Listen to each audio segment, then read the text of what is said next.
Capítulo 3. Las brujas. Don Espiridión, que no había hecho gran caso de la buena nueva que le comunicó doña Pascuala, que toleró las visitas del doctor Codorniu y las juntas de médicos solo por darle gusto, y que en los primeros meses no había creído en la próxima llegada de un heredero, se alarmó de veras cuando notó evidentes síntomas y observó que su cara mitad estaba muy lejos de guardar el aspecto ordinario. «Ya esto pasa de castaño oscuro», le dijo una noche cuando acabaron de cenar, y se había marchado a la cama el heredero de Moctezuma. «Sí que pasa», respondió doña Pascuala, y no lloro por no afligirte, y porque nada se consigue con eso, pero creo que me voy a morir». «Morirte no, eso no, mujer, pero sí otra cosa. No sé lo que será, pero es necesario que te pongas en cura formalmente. Fresco estás. ¿Qué más cura quieres? No ha venido el mejor doctor de México, no ha habido junta de médicos, no me he tomado ya 4 botellitas, y he andado no sé cuántas leguas. ¿Qué más quieres?» «A eso no le llamo curarse», contestó el marido, «y nunca he tenido fe en los médicos. No tenemos más medio sino ocurrir a las brujas. Por más que diga todo el mundo que no hay brujas, yo sí lo creo, y los hechos lo dicen. Todos los días las vemos, y sobre todo, la enfermedad que tú tienes, solo ellas la saben curar. Pues yo no creo en las brujas, pero con tal de sanar, sean brujas o curanderas, estoy resuelta a todo. Enviaremos a llamar al doctor por última vez, si te parece. Es inútil, te mandará lo mismo, ya hemos gastado buen dinero. El maíz está bajando de precio y la cebada no pinta bien. Las brujas nos costarán poco, pero no es por el dinero, sino porque aunque veas a todo el protomedicato, no te han de sanar. Pero ¿de quién nos valdremos?» «¡Toma! Eso es fácil. Buscaré a la herbolaria que ha solido venir por acá y ha rejuntado en el cerro hierbas que dice son remedio eficaz para diversas enfermedades. Quizá tenemos muy cerca la medicina sin necesidad de ir a la botica». «Ah, la herbolaria, ya me acuerdo. Por cierto que le di una canasta porque ya no le cabían las hierbas en su ayate. Esa misma, y tiene una tía que es la verdadera bruja y la que sabe cómo se hacen las curaciones. El canónigo Camaño me dirá dónde vive, pues lo sacó de un reumatismo que ya se lo llevaba Dios y que ningún médico le había podido atinar. Con estos títulos, sin duda, fueron acudiendo a esa eriaza cuchilla. Así es su forma, de tierra, uno tras otro, los más pobres, los más humildes indígenas, realmente sin patria ni hogar, construyendo con barro una serie más bien de madrigueras que no de casas, hasta formar el más desamparado, el más triste, el más miserable de cuantos pueblos se pueda figurar la más melancólica fantasía. Allí nació tal vez una de las brujas, y vivió de la venta de los mosquitos para los pájaros, sea que ella los cogiera directamente del lago, sea que otros indios pescadores se los diesen, para venderlos en las casas de la villa y de la ciudad, o cambiarlos por mendrugos de pan y sobras de comida. Un indio viejo, que era como el jefe o rey de esta miserable colonia, le enseñó a recoger en los potreros y en los sembrados hierbas, ya verdes o secas, hacer con ellas cocimientos medicinales que tomaban en sus enfermedades los habitantes, porque jamás médico alguno educado en los colegios o en la universidad había pisado los linderos de esa tierra. Vivían, se enfermaban, sanaban, se morían como perros, sin apelar a nada, ni a nadie más que a ellos mismos. Probablemente los cadáveres se enterraban de noche en los bajos fangosos de los potreros cercanos, porque no tenían con qué pagar los derechos a la parroquia de Santa Ana, a donde tal vez pertenecía el pueblecillo. Ni el cura de esa parroquia ni de ninguna otra les había instruido en la religión católica, ni sabían lo que era rezar ni leer. Hablaban su idioma azteca y poco y mal el español, conservaban también poco las tradiciones de sus usos antiguos y de su religión, y de lo moderno no conocían ni adoraban más que a la Virgen de Guadalupe. Cuando el comercio de nuestras industriosas mujeres Prosperó, modificaron, no solo su habitación, como se ha dicho, sino también su traje. Vestían ya camisa y enaguas interiores de manta, enaguas exteriores de jerguilla azul, su huepile blanco o de indiana, sus pies y piernas muy lavados y un sombrero de palma para garantizarse del sol, sus trenzas entrelazadas con chomite encarnado y en su cuello unas gargantillas de perlas falsas con sus medallas de plata de la Virgen de Guadalupe. El que conozca la clase indígena de los alrededores de México no necesita que describamos a nuestras dos mujeres, pero a los que sean extranjeros a la capital les daremos algunas señas. En cuanto a edad, imposible de saberlo, ellas mismas no la sabían. Los indígenas y la clase pobre de México cuenta su edad por sucesos notables y dicen, por ejemplo, el día del temblor de San Juan de Dios, cumplí 10 años. El día que el señor arzobispo salió con el corpus, tenía 15 años, y así los demás datos. Por el aspecto, Matiana parecía de más de 50 años. El pelo ya cano, el cutis comenzando a tener arrugas, los ojos encarnados por dentro y por fuera. Y por solo eso le llamaban bruja, gorda, algo encorvada, su dentadura completa y blanca. Tipila, como de 30 años, pelo negro, grueso y lacio, algo despercudida, porque era aseada, y se lavaba la cara en las fuentes y arroyos de los caminos. Lisa, blanda de cutis, pierna bien hecha, y con lustre, pie chico y dedos desparpajados por andar descalza, sin ningún mal olor en su cuerpo, limpia, con pequeñas manos, y como la que llamaba tía, con sus dientes blancos y parejos. Era una bonita india. Muchísimas y mejores aún de su raza hay así, y tal vez hallaremos en otra ocasión que las de Yaltipán, Tehuantepec y Yucatán, cuando las dos Marías establecieron con cierto crédito su nuevo comercio, mucho más lucrativo y noble que el de los mosquitos y acociles, abandonaron el pueblecillo de las Salinas y vinieron a residir a Zacoalco, situado en la falda de una serranía desolada, cubierta de abrojos, y en las márgenes áridas y color de ceniza del lago, nada tiene de agradable. Pero para ellas era una gran capital, y estaban como quien dice en su centro, cerca del lago, que constituía su despensa, con el mosquito, y en caso apurado ranas, mezclapiques y acociles, tenían para comer, y si caía algo en dinero, lo dedicaban a maíz, leña y manta. Cerca de la villa de Guadalupe, y también de la capital, tenían su clientela de marchantes y de enfermos, y la divinidad a quien obedecían y adoraban. Por sí y ante sí, se apoderaron de un paredón, es decir, de una casa o choza ruinosa, sin que nadie se opusiera. Poco a poco le fueron poniendo su techo con pencas de maguey, después una puerta de varejones secos, luego arreglaron una habitación cómoda, abrigada del aire y del frío y amueblada con 4 o 5 buenos petates, un tinajero, varios tecomates y guajes, 2 metates, cántaros, cazuelas y ollas de barro, ayates y chiquihuites, vasos de vidrio verde de Puebla, frazadas del Portal de las Flores y sábanas de manta. Era un lujo asiático, o más bien dicho azteca. Las familias de la clase media antes de la conquista no vivían mejor.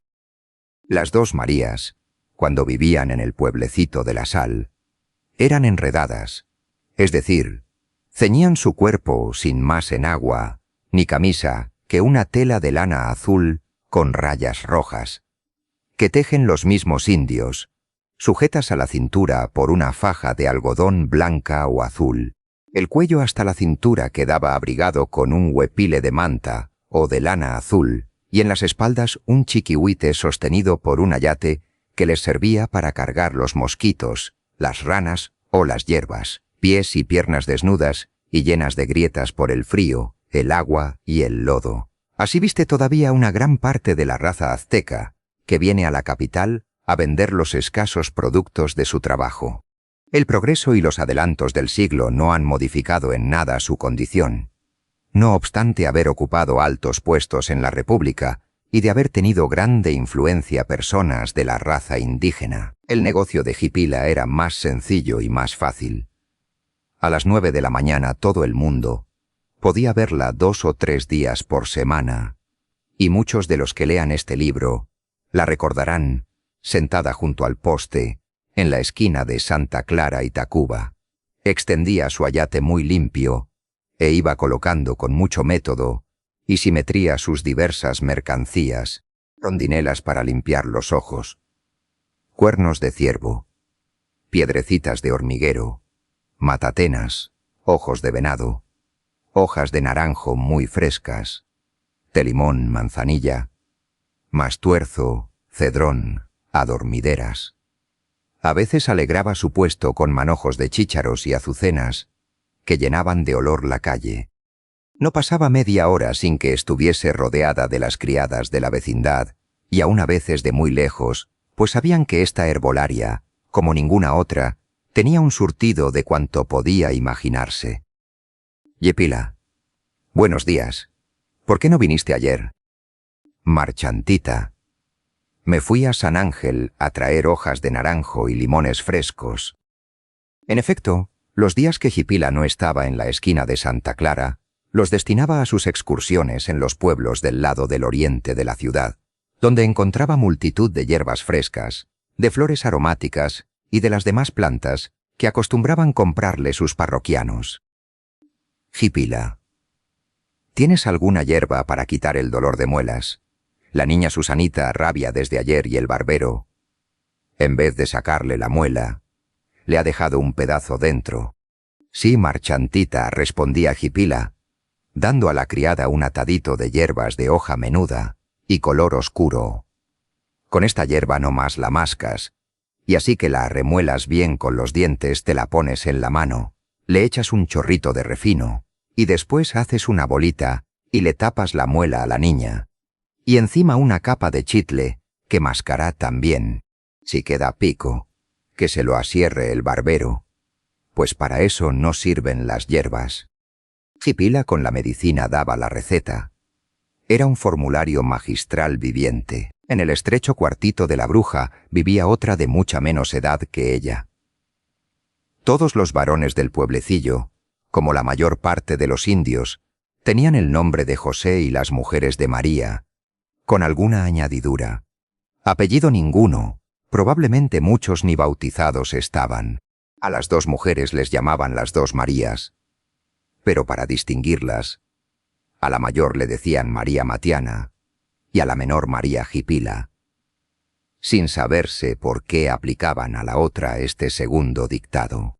Sea que el indio viejo, que se conocía por José Sebastián, fuese uno de esos naturalistas y hechiceros de raza, o sea porque las 2 Marías, que eran parientas, tuviesen una vocación para la botánica. El caso es que se dedicaron a recoger plantas y a estudiar sus virtudes terapéuticas, haciendo experiencias entre los perros y las gentes del pueblo, primero, y más adelante, entre los vecinos del barrio de Santa Ana y los muchos arrieros de que los mesones estaban llenos siempre. Mientras una continuaba el comercio de los mosquitos, la otra extendía sus excursiones a lejanas tierras, como quien dice, pues los potreros inundados de Aragón y las llanuras salitrosas de Guadalupe no le suministraban suficientes elementos. Se les veía, ya a la una, ya a la otra, por las lomas de los Remedios, por la hacienda de los Morales, por el cabrío de San Ángel y por las huertas de Coyoacán. Matiana hizo una vez una excursión a Cuernavaca. Vivió como una semana en los bosques cercanos y volvió con verdaderas maravillas. María Jipila, a su vez, se aventuró por el rumbo de Ameca, de Tenango, hasta Cuautla, y regresó al cabo de un mes con preciosidades, dejando además corresponsales en la montaña y en el bosque de Tierra Caliente para recibir periódicamente culebras, tarántulas, alacranes, gomas, resinas, cortezas de árboles y plantas rarísimas, cuyas virtudes le enseñaron a conocer los indígenas de esas tierras como secretos nunca revelados a los de raza blanca o a la gente de razón. En la ciudad han comido cualquier cosa, y en la tarde, al regreso, Completan la alimentación con los animalillos sobrantes que no pudieron vender. Increíble parece que puedan vivir con tal sobriedad, pero el hecho es que así viven, o mejor dicho, así vegetan, pues su aspecto es enfermizo, y seguramente no llegan a larga vida. En la estación de aguas, hacen sus pozos y sus atajaderos en el punto que creen más conveniente de las orillas del lago, y recogen su cosecha de sal. Ya esto es una industria que les proporciona comprar algunas varas de manta, cera para la Virgen, y si algo más les sobra, lo emplean en cohetes, a los que son muy afectos, y que queman en la primera solemnidad religiosa que se presenta. Años hay que las lluvias son abundantes, y entonces los potreros de Aragón se inundan. Las obras hechas para recoger la sal son arrebatadas por las corrientes, y el pueblecito queda formando una isla. Si las aguas suben, entran en las casas, y los habitantes tienen que abandonarlas, se van a Zacoalco o a otros pueblos y haciendas vecinos a acomodarse de peones. Las mujeres no se sabe a punto fijo lo que hacen, pero es probable que siguen ejerciendo su industria y encuentran hospitalidad en los pueblos de indios vecinos. A este pueblo pertenecían, o al menos, lo habitaron mucho tiempo, las dos brujas, a quienes trataba de buscar don Espiridión. ¿Cómo y cuándo las dos mujeres fueron a ese pueblecillo que nombraremos de la Sal? No es fácil averiguarlo. Ese terreno inservible, salitroso, pequeño e incapaz de cultura, probablemente formaba parte de las parcialidades de San Juan y de Santiago, es decir, de los terrenos que antes de la conquista pertenecían a la isla de Tlaltelolco, isla arenisca, terreno más elevado sobre el nivel ordinario del lago y donde vivía la gente de comercio y de trabajo. Con raras excepciones, ni Hernán Cortés ni sus sucesores dispusieron de esa parte de la ciudad y dejaron a los indios que lo habitaban en sus respectivas propiedades. En el curso del tiempo, no sabiéndose ni pudiéndose distinguir ni hacer una división por familias, se declaró que esos terrenos pertenecían en lo general a los indígenas que de hecho vivían en ellos o los explotaban, y se formaron las dos parcialidades de San Juan y Santiago, bajo el patrocinio del gobierno y del Ayuntamiento de México. Entonces, mañana mismo, estoy decidida. Mañana mismo estaré en la villa y veré al canónigo cuando acabe de decir su misa. Don Espiridión consumió el tlachique que quedaba en el vaso y se chupó el bigote cerdoso. Doña Pascuala, fatigada, y costándole ya trabajo moverse, andar y agacharse, levantó con pereza el mantel, echó en un plato los restos de los frijoles y los pedazos de tortilla y migajones de pan para el almuerzo de gallinas, y fue a dar un vistazo a Moctezuma III, el cual solo había podido quitarse la chaqueta y una pierna del pantalón. Un zapato lleno de estiércol y lodo estaba en la almohada, junto a su bota, el otro en una olla de nixtamal. Nunca será nada este borrico, por más que yo me afane en enseñarle. Y puerco, que no hay que decir.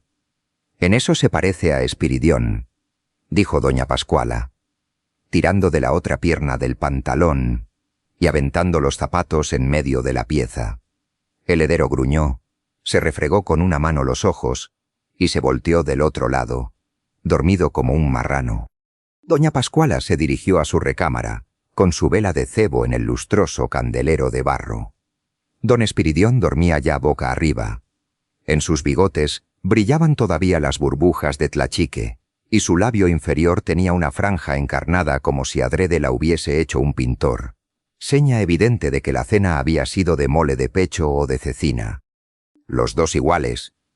Tan sucio el uno como el otro, dijo doña Pascuala desembarazándose de sus vestidos. Mañana les he de decir que se bañen.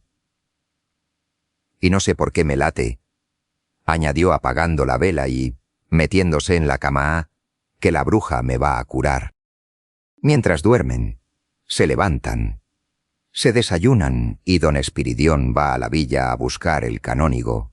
Daremos a conocer al lector a las brujas, con las cuales Antes que don Espiridión, teníamos las mejores y más cordiales relaciones. Matiana y Jipila se levantaban con la luz, y como ya tenían preparado su maíz, molían sus gordas y se desayunaban con un jarro de atole con piloncillo, dejando preparada una ollita con frijoles o camitas de puerco a fuego lento para encontrarlas en sazón en la tarde, a la hora de su regreso.